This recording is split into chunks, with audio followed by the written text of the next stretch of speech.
Hello, everyone, and welcome back to Keisha's Corner. My name is Lakeisha Charles, and I am with Charles Community Counseling Center. I'm a licensed clinical social worker.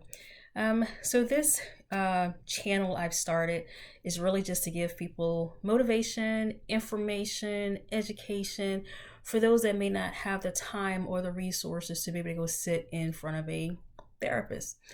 Um, I am speaking from personal experience plus 20 plus years of professional experience working with individuals and families and groups and whatnot. So today I'm really excited because March is here and springtime is coming, which is one of my favorite times of year. At the same time, business might be a little low this year or this time of year because spring is coming. And I love this time of year mainly because it's like things are new and fresh and it's time to blossom and things will start growing and all the colors start coming back and it's longer days and more sunlight. Reason why I say it might be a little low in business during this time of year because people are coming out of what's called seasonal affective depression or disorder. Basically, a seasonal depression. A lot of people I've talked to feel, oh, I don't deal with depression. I'm not crazy. I don't know how many times I've heard that where I get a call or a referral for someone for depression. And the first thing out of their mouth is, why would I need to talk to a therapist? I'm not crazy. Has nothing to do with anybody being crazy. But seasonal affective disorder just means a person is experiencing depression during certain times of the year, same time every year. Most times that happen during the winter months. We have shorter days, means it's less sunlight. It's colder. So there are certain areas of the country, of the world, who have unfortunately higher suicide rates, higher rates of depression in those areas that have longer winters, shorter days. So what does that tell you? Sunlight. Oh my gosh, it is a natural resource that can help you during those moments. And there are some individuals that experience depression year round. Depression clinically has a certain definition that I'll share with you. So you don't think that most people, well, some people that I've spoken to, they feel a person that is depressed is literally about to jump off a bridge somewhere. They're suicidal. That is not always the case. That is a severe case of depression. But depression is not just your moment of feeling sad, but clinical depression is 2 weeks consistent of depressed mood, significant weight loss, unintentional weight loss, difficulty sleeping, insomnia, not able to sleep, or hypersomnia, sleeping too much, easily agitated, fatigue, feelings of worthlessness, difficulty concentrating, and unfortunately, sometimes suicidal thoughts. To be clinically depressed, you have to have 5 or more symptoms to be clinically depressed. And then there's different levels of depression, mild to severe, okay? And then you have all the different labels. But it's nothing wrong with getting help if you are experiencing depression. Sometimes it does help talking to someone. And then I've heard, why would I go talk to a stranger about what I'm feeling? Honestly, sometimes it's easier to talk to a stranger than the person closest to you. Because unfortunately, we don't want to hurt those people that are closest to us. We feel they may not understand, or we're worried about them judging us, how we feel, what we're thinking, certain behaviors. So sometimes there's some negative feelings attached to talking to the person closest to you. So sometimes it is easier talking to a complete stranger and letting it all out. Now, what's funny is when I was in grad school 20 years ago, they did stress with us every therapist should have a therapist. because we as healthcare professionals, and I speak to all my healthcare professional friends from social workers to LPCs to LMFTs, psychiatrists, psychologists, we're taking in a lot too now and taking on everybody else's issues, but we sometimes have our own too. And we have to learn how to practice self-care. And part of that may be going talk to someone ourselves so we don't become overwhelmed and start having those feelings, and just basically burnout. Sometimes it's situational that may be causing you to have some symptoms of depression. Sometimes it's a chemical imbalance, but I stress, just like we take care of our physical health, like some individuals, how I describe it, some individuals may have high blood pressure, diabetes, or even something as severe as cancer.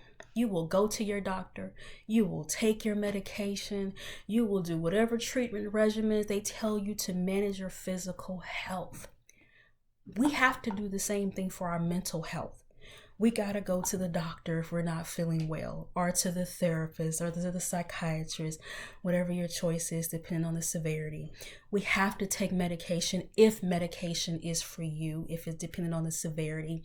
We have to exercise. Exercise is beneficial because it releases those happy hormones within our bodies and stuff to help improve our mood.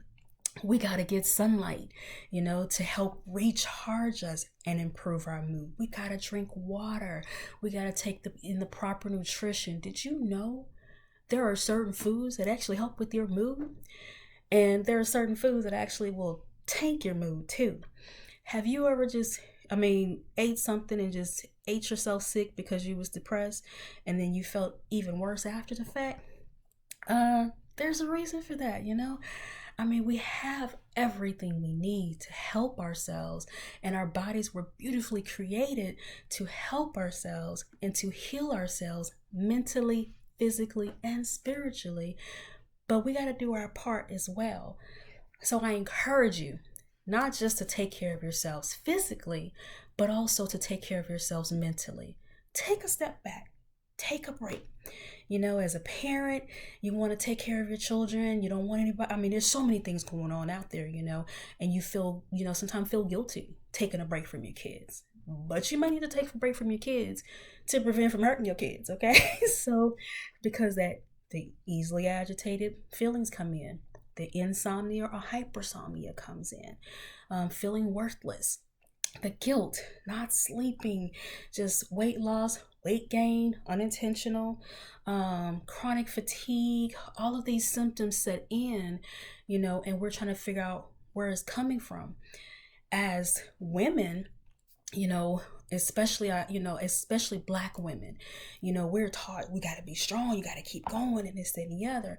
Or even as a mother, you're taught, oh, if you take a break from your kids, you're a bad mom. No, this makes you a great mom because you are recognizing, I need to take a break so I can be well for my children, so I can be attentive to my children. Because these things, the energy is fed off from your spouses to your children to your co-workers. That energy carries with you to work, at home, in your relationship, and you want to make sure you're giving off good energy. So I encourage you to take care of yourselves. If you are dealing with depression, please get help. Talk to someone. If you have a social support person, friend, family member, coworker that you are comfortable sharing with, and it's going to give you positive energy back, talk to that person. If you don't feel comfortable talking to those closest to you, I urge you, seek help. There's nothing wrong with getting professional help to talk to someone to sort through all this stuff, that may be going on with you.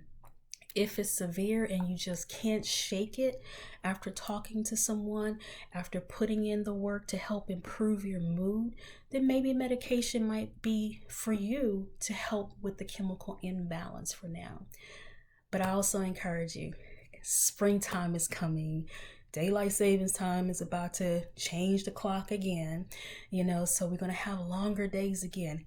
Get outside, get some sunlight, That will help improve your mood. Go for a walk, take in some fresh air. That will help improve your mood. You may start sleeping better. I've talked to so many clients who just started getting out more, taking a walk 20, 30 minutes a day, and they started sleeping better. They noticed their mood improve. So get out. I started gardening a few years ago. I will call my dad, get advice on it because he's the garden guru person, growing fruits and vegetables because I'll kill a regular plant because I can't benefit from it. So I will grow fruits and vegetables. But I found that actually helped me as well. Getting out there in the sunlight, having something that I can nurture and detach from everything else going on around me. And I use the analogy with my clients, and I'll share this with you. So when you go to plant, some people have that green thumb, but there's individuals like myself who had to learn it. When you go buy that pack of seeds, there's a picture on the pack of what that plant is supposed to look like. And it's beautiful, it's vibrant, it's colorful, and you're like, yeah, I'm gonna get this. But you take that pack of seeds home, nothing happens as long as it's sitting on the counter, but you got to get the ground right, which means you got to remove those weeds. You got to remove all the rocks, get the soil right. You got to prepare it for it to grow. Same thing with our lives. There may be some things that may be causing you to experience some depression. You might have to remove from your life. Okay? It's hard to separate from some things we used to. Once you plant that seed in, nothing happens overnight. You don't plant the seed in and poof, a flower grows the next day. Poof, you got tomatoes the next day. Doesn't happen like that. You plant that seed, you water it, you make sure it's in the right sunlight. You need sunlight. Your plants need sunlight too. So you make sure it's in the right sunlight. You're watering it every day. You are nurturing it. You're taking care of it. Anytime some weeds try to grow around your plant, you getting out there and you removing it, okay? We got to do the same things with ourselves. Make sure we're planted in good ground. Is there anything in your life that needs to be removed that may be interrupting your peace? Okay. Are you putting it in the right soil? Is it in the right sunlight? Are you getting enough sunlight? Are you watering it every day? I told you, drink your water. Okay. Does it have the right nutrients in there? That plant food, our human food that can help nourish our bodies and keep us going. Okay. Over time, as you're watching your plant grow and become healthy, you are watching yourself grow and become healthy as well. So I encourage you to get enough sunlight, drink your water, talk to someone, nourish your body, nourish your soul. Okay? So not just taking care of yourselves physically, but also taking care of yourself mentally and spiritually. A lot of us out there are caretakers, taking care of everyone else, pouring into everyone else, but you can't pour from an empty cup. Refuel yourselves. If you are needing help with depression, if you are feeling suicidal, there are numbers you can call. 1-800-273-TALK 8255. 1-800-273-8255. That is the Suicide Crisis Hotline. It will be posted at the end of my video as well. If you are to that point where you are suicidal, you are depressed, and you need help immediately, I encourage you, reach out for help. Remember, depression is not just about suicidal thoughts or suicidal plans. There's a list of other symptoms that a person can be feeling depressed about. I encourage, I advocate, remove that stigma. It doesn't mean you're crazy. We all go through things, and we all need support to help navigate through those things. Get the help that you need to get, okay? Don't worry about what everybody else is thinking, okay? You're not crazy. We all need support. That person that's probably telling you you're crazy for going to sit in front of a therapist probably need to go with you, okay? I'm going to just leave it at that. But nourish yourselves. Take care of yourselves. And springtime is coming. It's one of my favorite times of the year because I'm going to get some sunlight. I'm going to get out there and do some gardening. As I'm watching my plants grow, I'm watching myself grow as well. And I encourage you to do the same. Have a blessed day. Happy springtime. Bye.